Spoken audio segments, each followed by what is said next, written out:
Hello guys, mayroon ba kayong gantong klase ng amplifier or active speaker na walang Bluetooth? So malamang ganito kayo gumamit niyan. Gumagamit kayo ng RCA to 3.5mm cable. Siyempre hassle yan. Halimbawa, naglalaba ka, nagluluto ka, magpatugtog ka, siyempre yung cellphone mo nakakonect dito. Siyempre ganyan yan eh. Didiretso mo yung cable na to dito sa active speaker. Din yung cellphone mo dito. Ngayon, naglalaba ka, nagluluto ka, lalapit ka ulit dito, magapalit ka ng kanta or mag-search ka, lalapit ka ulit dito. Siyempre hassle siya. So ngayon, maraming klase ng mga Bluetooth module na mabibili sa online. Kagaya ng mga nakikita nyo sa screen. Ayan, lahat yan sila puro Bluetooth module. Ngayon, meron ako ditong dalawang klase ng Bluetooth module. Ayan siya. Itong isa at ito. Ayan. Ang pinagkaiba na itong dalawang ito, itong isa kasi kung mapapansin nyo, wala siyang cover. Walang cover yan. Meron siyang dalawang butas para sa tornilyo.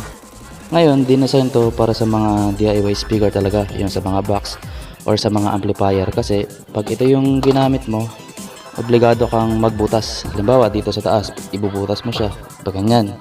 Or sa mga amplifier nyo. Kaya lang syempre kung wala kang gamit, wala kang mga gamit na pambutas or ayaw mo ng ganong mahasel, diba? Meron pang isang klase. Eto. Nabili ko to sa online ng halagang 155 pesos. Ngayon, paano ba ito gamitin? Ito, papakita ko sa inyo. So guys, ganito siya. Kung makikita nyo, meron siyang saksakan ng Type C. Ayan, Type C, dalawang RCA na red and white, isang 3.5mm at saka isang USB. So ganito yan. Kuha lang kayo ng charger, ipa-plug nyo lang. Ayan. Tapos itong dulo nya, ayan, kung makikita nyo, isaksak mo lang siya dito sa USB port, ay sa Type C. Ayan. Kung makikita nyo, may ilaw siya. Then next na gagawin nyo, itong cable na to, ito, pwede rin ito 3.5mm to RCA na dalawa. Pwede rin itong RCA na red white to RCA na parehas, magkabilang dulo. Kasi mayroon siyang dalawang output. Pwedeng pagsabayin. Pwedeng ito. Pwede rin ito. So ayan, yan siya. Ngayon, itong RCA na magkabilaan, pwede mo na siyang idiretso dito. Ayan. At kung may isa ka pang amplifier, pwede naman tong kabila.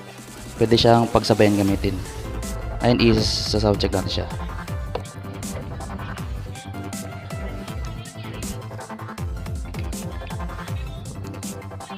I-plug ko lang yung speaker. So ito, isasaksak natin.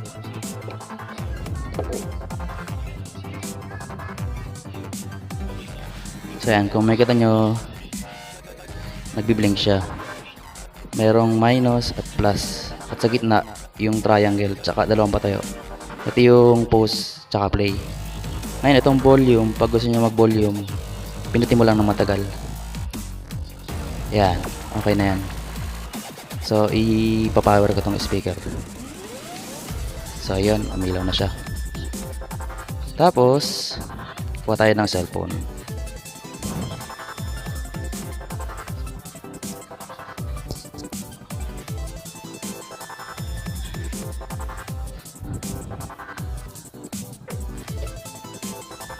So ito na. Switch on lang natin yung Bluetooth. Ayan.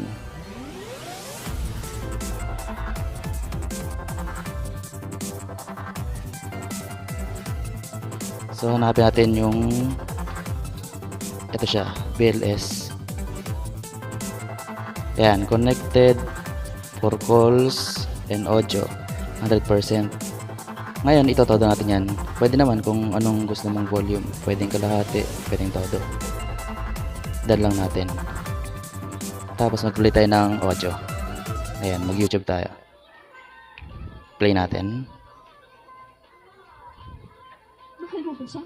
Ayan, kung marinig nyo, nag-play na siya. Ikaw ang mahal ko. Ikaw lang ang mahal ko ng ganito. So, lilipat tayo sa harap. Sandro, huwag mo naman akong iwan. Mahal na mahal kita. Kung papipiliin mo ako ngayon kung buhay ba na meron ako. So, ayan siya. ikaw. Nag-play. Sandra, ikaw ang pipiliin ko. Tama na. Okay na. Ayan. Pinatay ko muna siya maingay. Mawawala sa iyo. Buksan ko ulit. Hindi mo ako iiwan. So, mahal ayan. na mahal kita, Sherwin. So, okay siya guys. Working siya.